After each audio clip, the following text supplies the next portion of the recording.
È vero, ci sono segnali di ripresa, ma sta aumentando la disoccupazione e il Veneto, che ha sempre avuto un grande mercato interno, rischia di non ripartire se non restituisce alle famiglie il potere d'acquisto.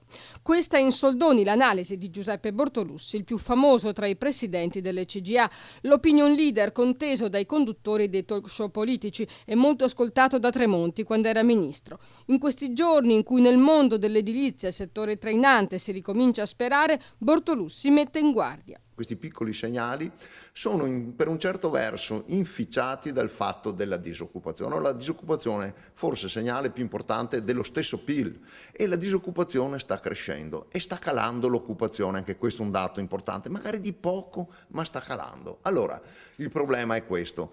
Ripresa, dicono, senza occupazione, ma specie nel Veneto, dove i consumi della famiglia tengono sull'economia, perché noi guardiamo sempre all'export, ma il mercato interno è forse più importante, anzi è più importante. E allora questa disoccupazione che aumenta dice che i consumi non cresceranno e quindi le aziende magari non produrranno quanto potrebbero, potenzialmente potrebbero produrre di più, ma producono di meno perché i consumi non sono al livello necessario. La crisi continua a divorare posti di lavoro, le cifre sono allarmanti. Si prevede nel 2014 che i disoccupati diventino 289.000. Le aziende che puntano sull'export nel Veneto, cioè, vanno bene, ma non intendono assumere nuovi addetti e l'aumento dell'IVA non può che ammazzare i primi virgulti della ripresa. Quello che chiede Bortolussi per la regione è un segnale dal mondo politico che il peggio è passato e potrebbe avvenire dando stabilità al governo, ad esempio, approvando una nuova legge elettorale.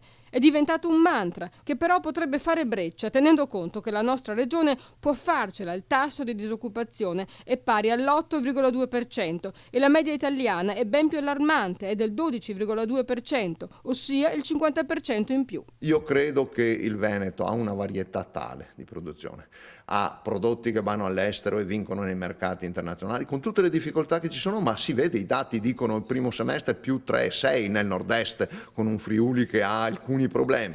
Bene, il mercato interno, noi abbiamo tutto per soddisfarlo, tutto. Allora il problema è vero è dare il segnale di ripartita, dire che si può, perché altrimenti la gente, quando c'è questa incertezza, anche politica, ha paura del futuro, i soldi se li tiene in tasca perché non si sa mai.